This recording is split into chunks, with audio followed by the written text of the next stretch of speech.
The first time I saw her lying there on the ground, just another shadow in the city, I felt something inside me break forever. It was a Friday night, one of those nights where the cold chills you to the bone, even when you're wearing a coat. I had just gotten off the bus, hands still shaking from exhaustion. I just wanted to get home, make some hot coffee, and rest a little before sleeping. I didn't expect to find anything out of the ordinary on that 5-block walk, but that night, God had other plans. I saw her from afar, a hunched shape on the corner between two cardboard boxes. She didn't move. She didn't speak. She didn't ask for help. At first, I thought she was just another homeless person, like so many who sadly populate the streets when night falls. But something made me look twice. I don't know if it was the hair, long, dark, and familiar, or the way she had her arms tucked against her chest like she did when she was a little girl and felt cold. I approached slowly, my heart beating so loud I could hear it in my ears. When I was less than 6 feet away, my world collapsed. It was my daughter. My little girl. My blood, lying on the street as if she were worth nothing. "Oh my God," I whispered, feeling my legs fail me. Emma, what are you doing here?" I knelt beside her, although my knees protested at the clumsiness of my movements. Her face was dirty, marked by the dust of the street. Her skin was cold, her lips cracked. Her clothes were worn out and torn in several places. One sneaker didn't belong to her. It looked too big. The other was barely a piece of sole held together by 2 threads. I touched her shoulder carefully. "My love, wake up. Please." She opened her eyes slowly, as if she struggled to remember where she was. When her gaze focused on me, a mixture of surprise, shame, and relief crossed her features. "Dad," she whispered with a broken voice. "What are you doing here?" I couldn't speak. My throat closed up in a way I'd never felt before. I just took her by the arms and hugged her. She cried against my chest, weak, exhausted, as if she had not done so in years. My hands shook as I stroked her hair, trying to understand how it was possible that my daughter, the same one I had raised with so much love, was sleeping on the street like a stranger abandoned by the world. "Get up, honey," I managed to say at last with a ragged voice. "We're going home right now. You're not staying here 1 second longer." She trembled when she tried to stand up. We had to do it little by little, leaning on me. Her body was so light it worried me. How long had she gone without eating properly? How many nights had she slept like this, exposed to the cold, to the danger, to the indifference of people? "Dad," she said again, almost in a whisper. "He left me with nothing." Her voice broke pronouncing that sentence, and I understood everything. I didn't need to hear more to know who she was referring to. Her husband. The same one I never fully approved of, the same one she defended so many times, the same one who convinced her that I was too protective, the same one who promised to take care of her. And he destroyed her. But it wasn't the time for questions. It wasn't the time for guilt. It was the time to take her home and protect her. I helped her walk the few blocks to my house. Every step seemed to weigh a ton. She cried in silence. I did too, although I didn't let her see me. When we entered, I wrapped her in a warm blanket and sat her on the sofa. I made her hot soup, the same recipe I always made her when she was sick as a child. She barely had a few spoonfuls before falling asleep, defeated by exhaustion. I stayed watching her for a long time. My daughter, the same one who once dreamed of building a family, was there, sunken, broken, stripped of everything by the man who swore to love her. And then rage invaded me. A dense, deep rage, like a fire growing in my chest, but also a pain that made me tremble. While I watched her sleep, I understood that I couldn't stay still. Not this time. Not after seeing what I saw. I had to do something. I had to confront that man. I had to take back what he had taken from her. While I made a cup of tea to stay awake, my mind began to weave a plan that had nothing to do with violence, but with dignity, with justice, with fatherly love, with everything he never had for her. And while the clock struck 3 in the morning, I took my phone and looked up the address of the new apartment where he lived with his mistress. There, in an elegant building surrounded by luxuries that didn't belong to him, slept peacefully the man who had left my daughter sleeping on the street. But before we continue, I'd like to know if you're enjoying this story. If you are, please hit that like button and subscribe to the channel. It really helps me bring you more stories like this one. Now, let's continue. That night, sitting next to my daughter while she slept, I decided that the next day I would go look for him. I didn't know exactly what I would do when he opened the door, but I did know one thing. Never in his life would he forget what was about to happen. When I woke up, it was almost 9 in the morning. I had slept in the dining room chair with my head resting on my arms. I didn't remember at what moment sleep had overcome me, but I did remember every detail of what I had seen the night before. My daughter was still there, curled up on the sofa, wrapped in the blanket I had put on her. Her breathing was soft and her face still marked by fatigue. I approached slowly and watched her. That fragile peace I saw in her expression didn't match the reality she had lived. And while I watched her sleep, a thought hit me with the force of a hammer. My daughter was missing from my life completely for 2 years, and I never imagined she was like this. It hurt me. It went right through me. It destroyed me on the inside. I made coffee in silence without making noise so as not to wake her, but not even 10 minutes passed when I heard her move. She sat up slowly, as if her body still felt heavy. When she opened her eyes and saw me, she smiled, but it was that broken smile, as if she struggled to remember how to do it. "Good morning, Dad," she whispered. I went over and sat next to her. I didn't want to pressure her, but I knew she had to talk. She knew it too. "Do you want to eat something?" I asked, to give her time. She shook her head. "No, I just need to tell you what happened." I took a deep breath. I nodded. "I'm here, honey. Tell me everything. Don't be afraid." She squeezed her hands together, trembling slightly. Her eyes looked down, avoiding mine. And then she began. "Dad, he sold the house without telling me anything. I found out when the new owners arrived and asked me to leave.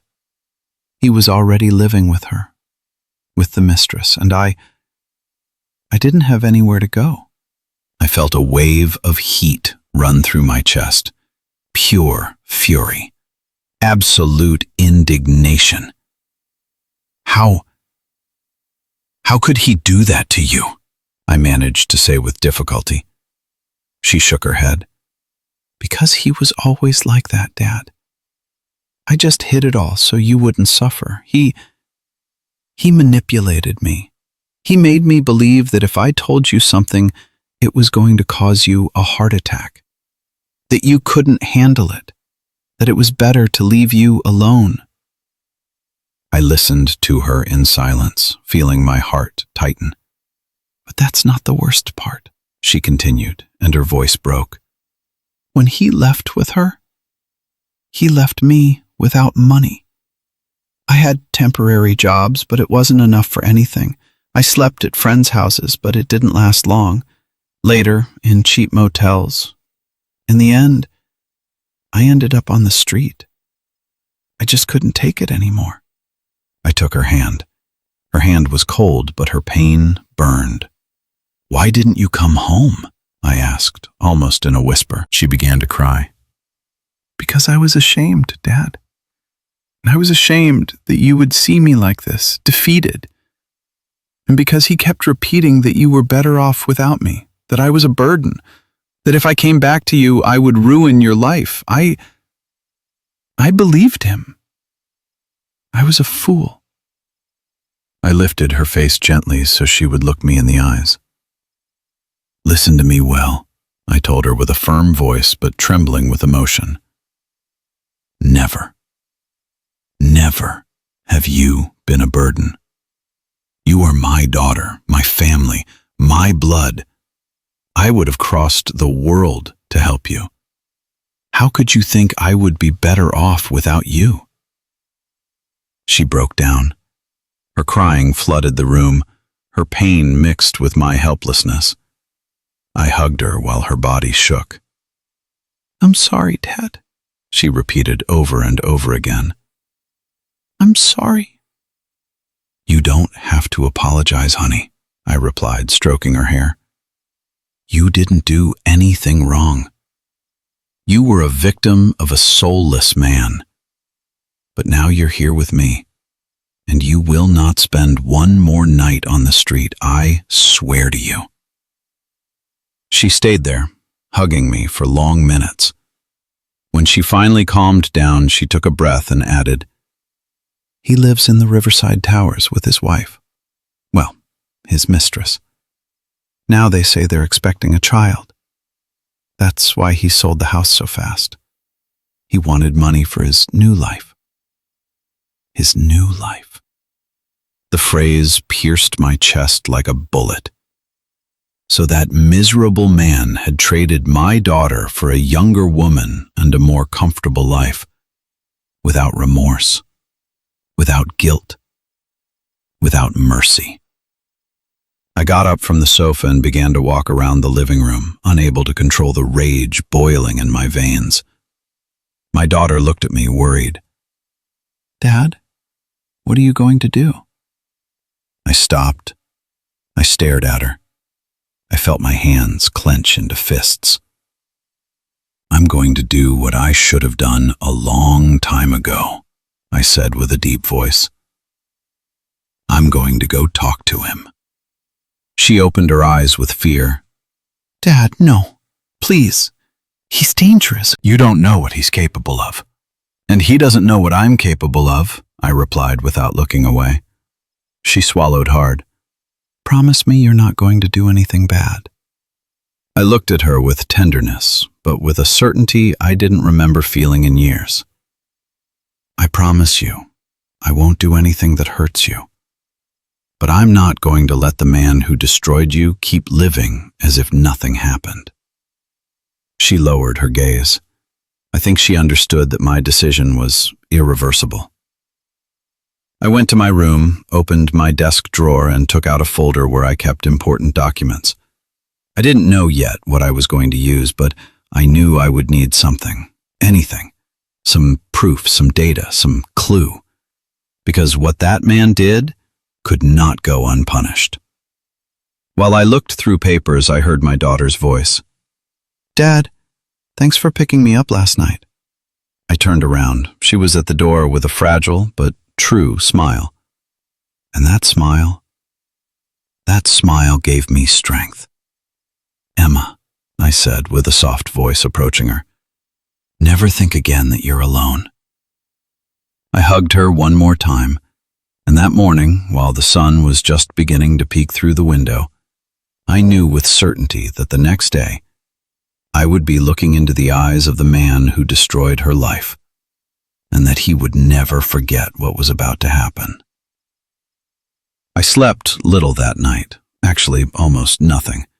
Every time I closed my eyes, I saw my daughter's face, dirty, tired, defeated. And then I saw the face of that man she had called husband for so many years. A man who used her, cheated on her, and abandoned her without any remorse. I got up before the sun fully came up. I made coffee, I put on a thick jacket and sat at the kitchen table, looking at the folder of documents I had taken out the night before. I still didn't know what I was looking for, but something inside me told me that there were pieces of a puzzle there that I had not wanted to see in the past. While I reviewed old receipts, contracts, and a copy of my daughter's marriage certificate, I heard her soft steps behind me. She approached with an expression that mixed shame and relief. "Good morning, Dad," she murmured. "Good morning, honey. Could you rest?" She nodded, although her eyes said something else. "I slept better than in years," she confessed, and that pierced my soul. I poured her a cup of hot coffee and we sat face to face. The morning light entered through the window and illuminated her face. It was like seeing a reflection of the little girl I once carried on my shoulders to take to the park. The same one who asked me for stories before sleeping. The same one who promised to call me every day when she went to live with her husband. But life had been cruel to her, too cruel. "Emma," I said with a firm voice, "I need you to tell me everything you remember. Everything. Even what you think doesn't matter." She bit her lower lip, hesitating. Then she took a deep breath and nodded. "Okay, Dad. I'll tell you everything." She settled in the chair as if preparing to open a box full of painful memories. "He started to change long before leaving with her," she began. "At first I thought he was stressed about work, but no. He already had a relationship with that woman. I was the fool who didn't want to see it." "You're not a fool," I interrupted gently. She continued, ignoring my comment. "One day he arrived furious and told me that the house had to be put in his name. He yelled at me, he insulted me, and I accepted. I still don't know why I did it. Maybe I was tired, or maybe I was afraid of being alone." I clenched my fists on the table. "And when did he sell the house?" "A month later," she replied, lowering her gaze. "He told me the sale was for a project, but I didn't see a single cent. When I asked him, he yelled at me that it was none of my business. Then he disappeared for 2 days, and when he returned, he was already planning to leave with her." My breathing became heavy. "And no one helped you? No lawyer? No friend?" "He convinced me that if I reported him, he could say that I was mentally unstable and that I would lose any right. He even said he could take away my last name. He terrified me, Dad." I felt something I couldn't describe. It wasn't just rage, it was an ancient, deep, almost primitive pain, as if the injustice committed against my daughter had been nailed into my own skin. I got up from the chair, driven by the need to walk. She looked at me, worried. "Dad, what are you thinking?" "I'm thinking," I said with a racing heart, that man is going to pay for everything he did to you. That I'm going to look him in the eyes, and I'm going to remind him who I am, and that I'm not going to allow him to destroy your life again. Never again." She stayed silent. Then slowly she spoke. "Dad, I'm scared." I turned and looked at her with tenderness. "You don't have to be scared. Not while I'm alive." She got up and hugged me. Her body trembled. Mine too. We were two wounded souls trying to find strength in each other. When she pulled away, I thought she wanted to rest, but she went to her bag and took out an envelope that was crumpled and almost torn. "I found this a long time ago," she said. "He doesn't know I have it. I kept it without knowing why, but maybe it will be useful to you." I took it in my hands. I opened the envelope carefully. Inside were copies of printed emails, contracts, text messages, all related to the sale of the house. There were suspicious bank movements, deposits to unknown accounts, and one thing that caught my attention. A message from the mistress telling him, "Sell it now, we need to close the deal on the apartment." I rested my hands on the table. I felt that everything fit. Every piece, every deception, every lie. That man had not only abandoned my daughter, had not only manipulated her, had not only left her on the street, he had scammed her. He had stripped her of everything that was hers, and on top of that, he had used that money to build his new life. I stood for a long minute looking at those papers. There was the beginning of my path. There was my weapon. There was the door to destroy what he had built. I returned the papers to my daughter and caressed her face. "Honey, thanks for trusting me." She smiled weakly. "What are you going to do with that, Dad?" I took a breath. "I'm going to get justice, but not with blows, not with violence. I'm going to do it as it should be done, with intelligence, with strategy, and with calm." I took a step toward the window and looked out. "Today, I'm not going to go see him yet," I added. "Not until I have everything I need. But soon, very soon, he's going to know what it is to face a father who has seen his daughter suffer." She approached, rested her head on my shoulder, and murmured, "Dad, I'm afraid he will hurt you."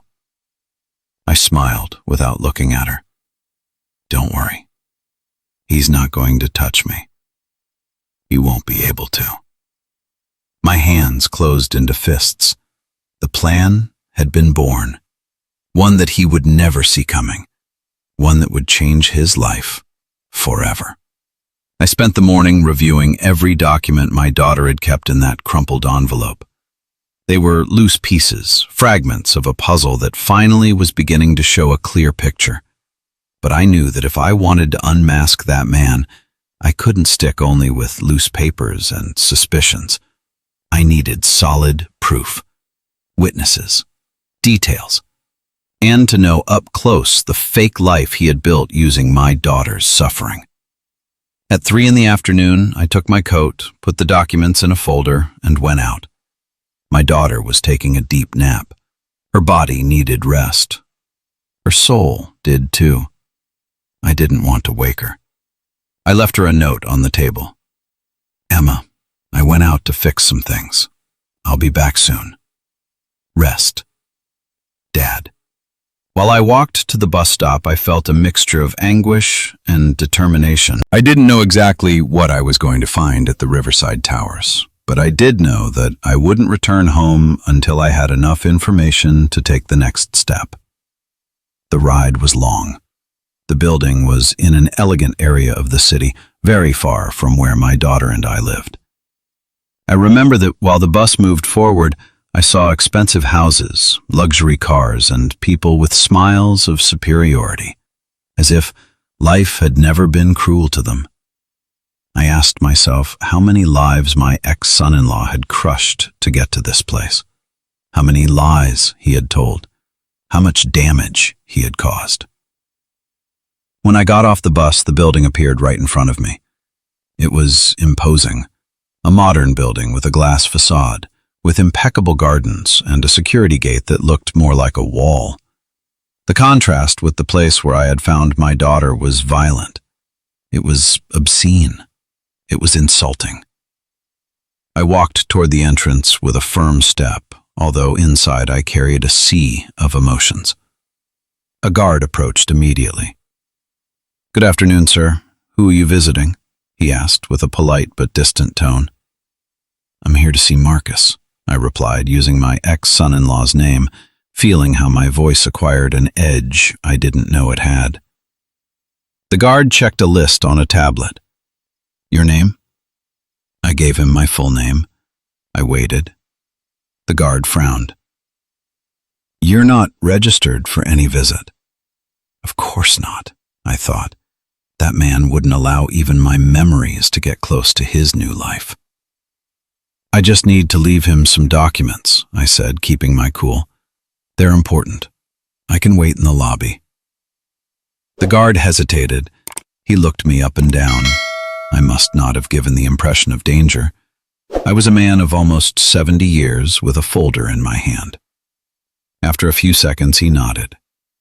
Okay, but you can't go up without authorization. Wait here. I entered the lobby. The cold, perfumed air hit me in the face. There were luxurious armchairs, shiny floors, modern lamps. Everything my daughter had lost. I sat down, took a deep breath, and watched the people entering and leaving. Young couples, executives, a pregnant woman, all with perfect lives, or at least lives without the hell my daughter had lived. 15 minutes later, I heard a familiar voice. It wasn't my ex-son-in-law's. It was a woman's voice. Are you Emma's father? I turned around. It was a neighbor.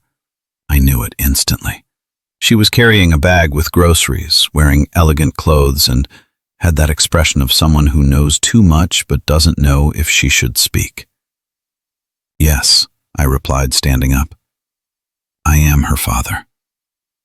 She looked to the sides as if fearing someone would hear. I saw her a long time ago, she lowered her voice. Before he left her. Your daughter came here a lot, crying. He yelled at her in front of everyone. Once, he pushed her in the hallway. My heart stopped. He pushed her? I asked, feeling a wave of fury. Yes, she said with a frown. I reported it to the administration, but he said she just tripped. And since he's friends with the supervisor, well, you know how this works. I didn't know whether to thank her or cry. My daughter had suffered more than I imagined. And if you're still with me, please share this story. Someone out there needs to hear it. Now, let's see what happens next.